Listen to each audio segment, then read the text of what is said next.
And here we go. Hello and welcome. I am excited to be in this conversation with the Reverend Cornelia Eaton. Reverend Eaton and I have known each other for several years now, beginning when she was helping educate a group from my church. Came out over a decade ago to visit her at the diocesan headquarters of the Episcopal Church of Navajo Land, which is home, which is where she serves. She is canon to the ordinary of the diocese. I think I've said that right. It's a newly organized out of General Convention, right? Is it now? How do we It, say this? Is it the Diocese of Navajo Land? yes, we were just recently voted to move forward to become a missionary diocese. Missionary Diocese. Okay. Yeah. Yes. Well, congratulations on that. I know that's a big step and hopefully a hopeful one for things to come. Thank Just a you. few more things I want to tell you about Cornelia Eaton before I um, engage in this conversation I'm excited about. She is serves as a priest in many roles at the diocese of in the missionary diocese of Navajo Land. Assistant priest at St. Michael's in Upper Fruitland, uh, Yes. and also serves in various roles in ministerial transition and other things around the diocese. Um, and is program director of the Hoijan Center. Uh, Hojon. Hoijan, how's my pronunciation? I'm working Yeah, on pretty close. Hojon. Hoijan, the Beauty Way. I'll call it the Beauty Way Center, uh, Mhm. which is an important a center for a resource for recovery ministries, among other things, there at the Diocese of Navajo Land. Um, She has served as chaplain to the House of Deputies at General Convention. Um, Spent, I think you said 6 years in a term on the Executive Council Yes. of National Church, and then currently serves on the committee, the National Church's committee for boarding schools, for research and for kind of truth and reconciliation work there. So Mhm. many responsibilities, many hats, many ministries that you're part of. Um, and thank you so much for taking some time out of that busy ministerial life and having this conversation with me. Yes. Well, thank you for having me. I really appreciate your uh, invitation to have this conversation about creation spirituality and how the Dene and here in the Episcopal Church in Navajo Land um, parallel our faith traditions and spirituality in um, in terms of the Christian spirituality. Um, Yeah, so thank. let's maybe start there. And it's an honor to be in this conversation with you, Cornelia. I'd love to start there with just your own story. You just have described yourself as um, a person who is uh, formed and at home within two ritual traditions, the ritual traditions of the Episcopal Church and the ritual traditions of the Dene or the Navajo peoples. Can you just say more about sort of what it's like to exist in those overlapping, I think for you, maybe not two worlds, but many would call them two worlds. And for you, I know that they sort of intersect in your being. So tell us a little Yeah. bit about what that's like. Yeah, they are actually two worlds, live in two worlds of the Christian way of life and also the traditional way of the Navajo faith and spirituality. However, growing up in two faith traditions have so much parallels together that they actually come together as one for me. They harmonize itself without too much trying to figure it out or trying to see how they both fit. But I think where the harmony comes, the balance comes is how we live out the spiritual life. Hmm. It's living it, walking the path, and where do we intersect both of the both traditions into one faith commonality, if you will. And that one faith commonality is really our relationship to God, our relationship to Jesus, our relationship to Holy Spirit, because each of those three areas of spirituality is very present here in among the people, and how we live out our culture tradition. And so it's really a gift to live into those both worlds and to make them one, Yeah. to unify it. Mhm. And God does that. Um, and um, and I think that that's really a wonderful gift that the Diné people have to offer. Yeah. As you have interacted with other Christians and maybe especially Episcopalians who are not from the Diné peoples. Are there, I'm thinking about some of the particular ways that you have talked about the way that a theology of creation so sort of has shaped you, maybe shaped you in distinct places. And I'm just wondering, are there in those interactions, say when you went through seminary, when you worked with the national church, were there moments when you're like, oh, I think about God as creator or God's work in creation differently, maybe because of those intersecting worlds, because I've been shaped by the rituals like the beauty way, as you know, and folks around me have not. Have there been moments in your life where you've sort of seen a difference in your theology and your account and your understanding of creation? Yeah, I think first and foremost, as Diné, when I go out into the wider world and wider ministries, um, I I know that I automatically there I'm I'm a person from Diné Bikea. And so when I know that when I say Diné Bikea, it's we're surrounded by the four sacred mountains. Hmm. We're surrounded by the sacred mountain to the east, the sacred mountain, which is located in uh, Alamosa, Colorado. And then the second sacred mountain to the south is Mount Taylor near Grants, New Mexico. And then the third sacred mountain is San Francisco Peaks, located in Flagstaff, Arizona.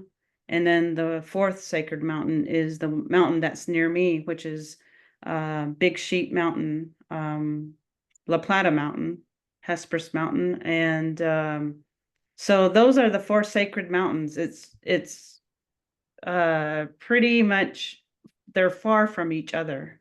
And so I come from the four sacred mountains. And so when I leave, my thinking says, okay, I'm leaving the four sacred mountains. I'm going out the eastern doorway, Hmm. and I'm moving to a new area that's not, from where I'm from. So I know that my being is leaving a very sacred and holy place. But I also do know that when I come back, I'm coming back. I will come back to the four sacred mountains. And it's because it's where my umbilical cord button is buried here in the four sacred mountains. And the Right at the same reason for island, right? that, yeah, Hmm. and the reason for that is that my grandmothers and my grandfathers, my mother and my dad, my relatives um, say that I always will be pulled back to the four sacred mountains, Hmm. because it's where the emergence happens. It's where our birthing happens, and it's where I was born. Hmm. So that's why this place, I have a place to come home to. Yeah, I know that this is home. yeah. And I have a relationship with my home, with the four sacred mountains, with the sacred animals that were given to the Diné like sheep. Mm-hmm. Sheep were given to the Navajo to care for, but also to use for ceremonies. Sheep is used for ceremonies, and it's for our feasting. So when we, for instance, have a ceremony, we make sure that a lamb is prepared to feed the community so that the community receives the healing nourishment from the sheep, because the sheep is so sacred and holy that it's very close to the creation, to the land, to the earth. It eats the natural organic plants on the earth. So they receive all of this organic blessing that goes into their very being, and that this organic medicine is our medicine, is our nutrients. Mm. So the feast happens, and so that's hospitality. That's giving, making sure that the people are fed so that they don't go away hungry. And I think there's a similar story in the Gospels that talk about that. Jesus says to the disciples to feed the people. And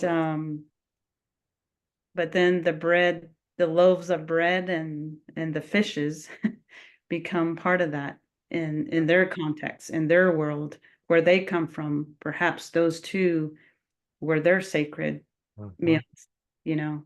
This So is there, one of the things yeah.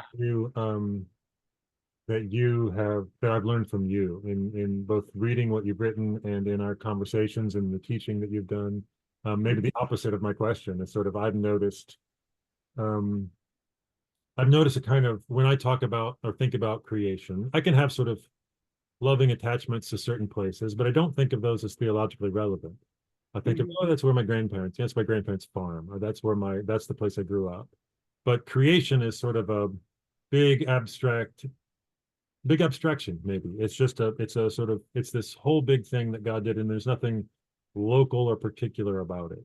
mhm, When mhm, you talk about creation, it begins from those four mountains, and it begins from not just an abstraction of, of animals, but these particular sheep and what they're eating, what they're nourished on, and hospitality is not just a kind of a floating virtue, but it's what happens when people gather around the lamb and the lamb that has nourished itself from this particular place. And I think I've just learned from you that there can be something deeply and richly theological about place, about a very particular attachment to creation.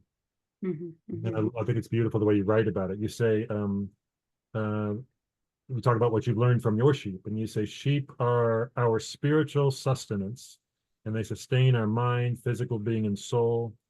Sheep keep the Dene connected to the Creator, land, medicine plants, sage and juniper brushes, rocks and trees, and all living creatures of the earth. I think there's mhm. just such a beautiful materiality and particularity to that idea that I find challenging. It's challenging to me. Yeah. Mhm. Yeah, I think that's the whole point, is to be challenged by that, because I think that we've moved away from, you know, the relationship of creation. We moved away from the relationship of rocks and plants, herbal medicines, and that because the very first and foremost thing is that we have a relationship with them, because we're a community of creation, and that how do we then um, become partners, I guess, or if you will, how do we become bodies of relatives um, in this way? Because first and foremost thing about creation, having a relationship, just what you described there about what I've written, is about, well, how we say is relationship, my Yeah. relatives. Hmm. So the way I understand that is that I have clans. I have 4 clans, which is I'm Salt Clan. I'm born for the Mud Clan people. I'm my grandfathers uh are the Red Street people, and then my paternal grandfathers are the Mexican people. So there's those 4 clans. They're my relatives, my relations. But Keth doesn't only just mean about the clans. It also means how am I a relative to the creation that I'm surrounded by. Hmm. So when I walk outside and I see plants, I see a tree in front of me, I see brushes, and they're growing. They're lively. Something is happening there. It's mysterious. And then there's animals like my pets. Um, and or either when I go out to my sheep camp, I'm surrounded by sheep. And when I walk up to the top of the hilltop, you can see all around the land.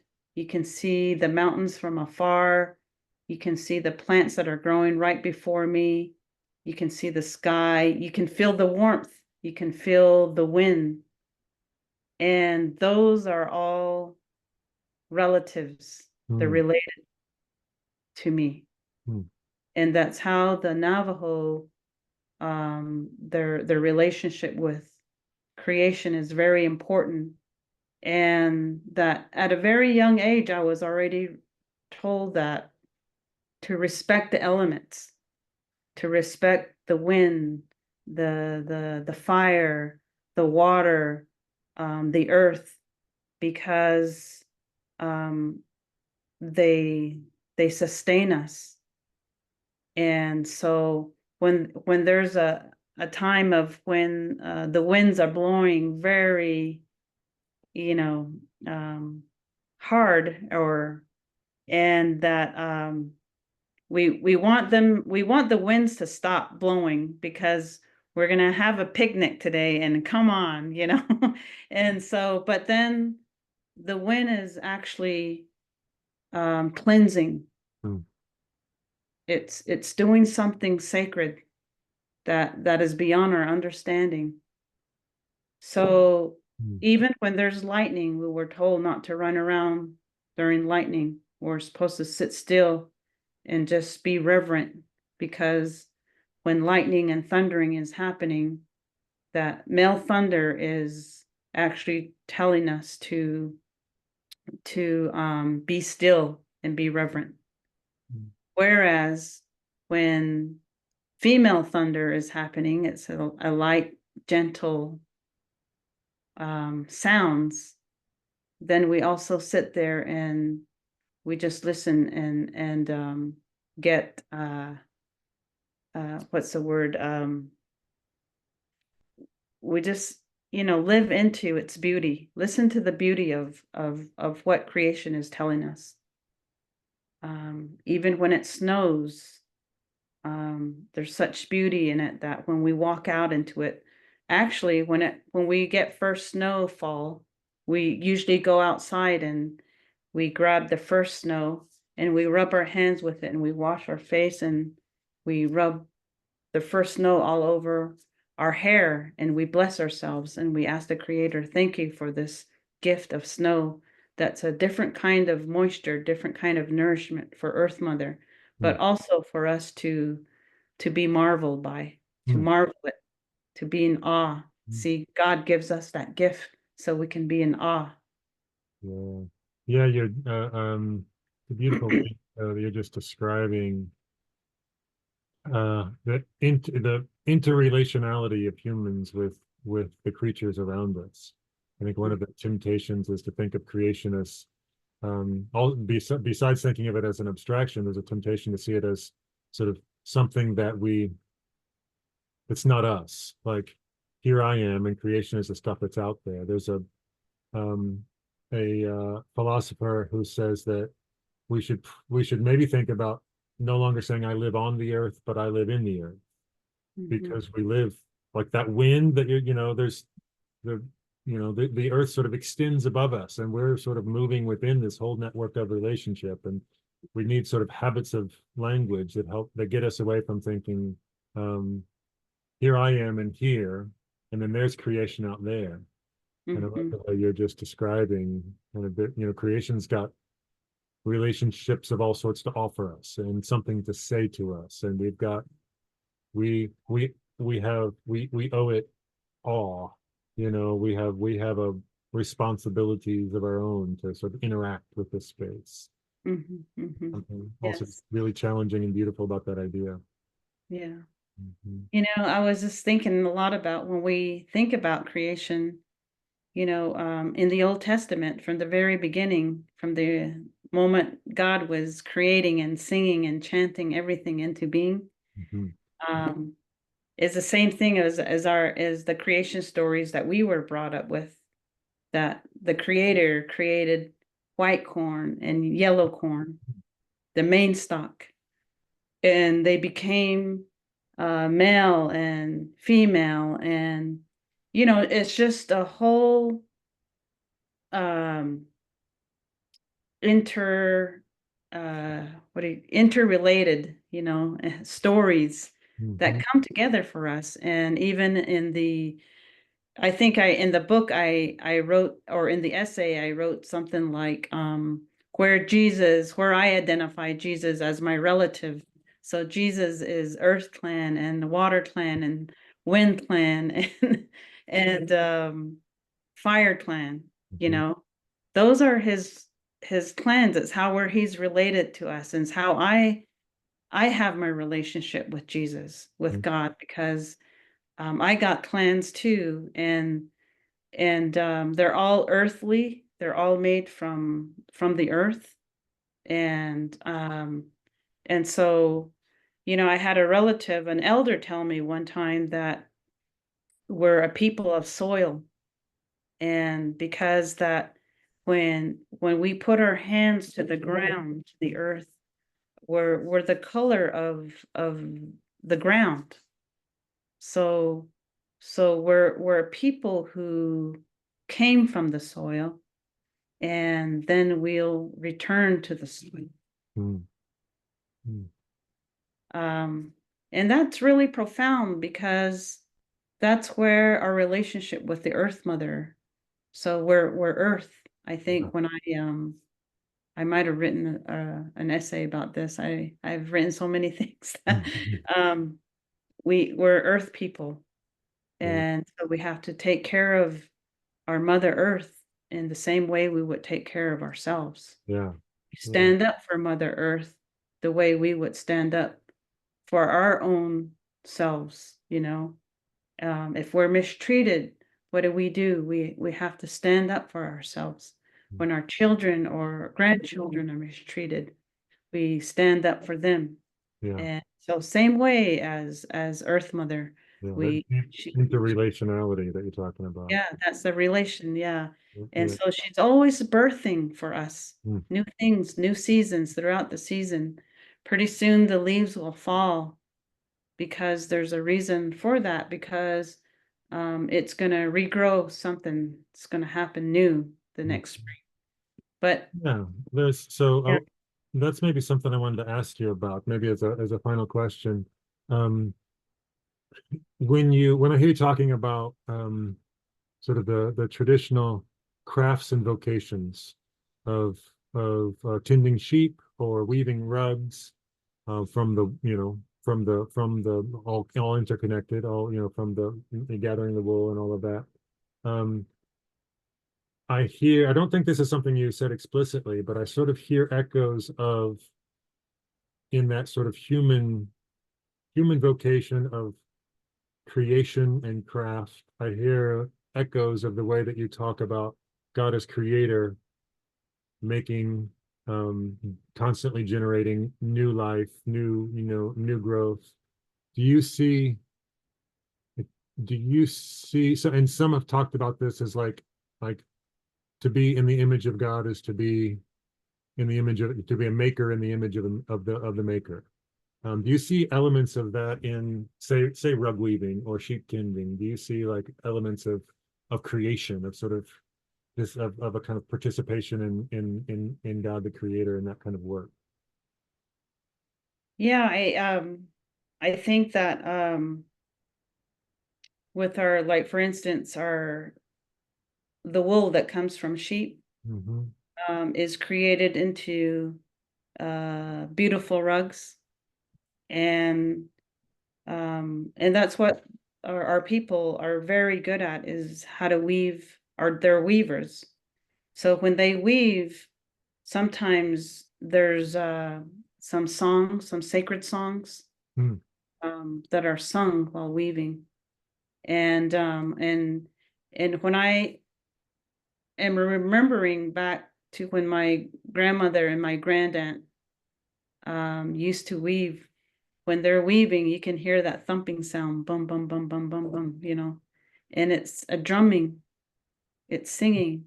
Mm. So her whole being, her songs and her prayers are going into that weaving, and how her prayers and songs is becoming into that weaving is the design, how that design is going to happen.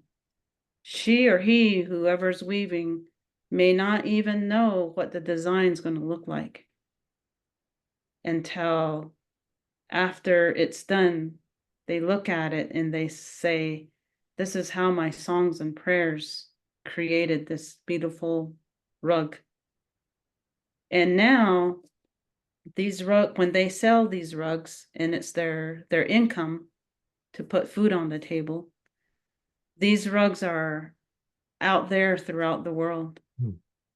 Their songs are out there Their throughout the. songs and prayers are out there throughout the world, probably hanging on somebody's wall, Mm. or might be on somebody's, table.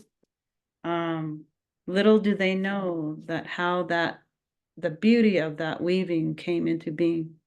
It was a grandmother's songs and prayers for that person, whoever has a rug. It's for that person so that they can live in harmony and hojon, in beauty, so that they have a relationship, and it's a blessing way for them. Mm. And that's what um the Navajo Episcopal Church of Navajo Land is all about, is hojon means balance and harmony, just like shalom means balance and harmony in Jesus's uh, plan, you Yeah, know. yeah, yeah. That strikes me as a beautiful way of interpreting the first of the creation story in Genesis. And we have you have the text of, and then God said, but what if it was, and then God sang? And Mm. what God's doing is sort of just singing those prayers for creation into being, and look what emerges. Look at the life that emerges. And that's in that way, a sort of a remarkable image of God in the in the rug weaving of your ancestors. Yeah, That's a yeah. beautiful idea.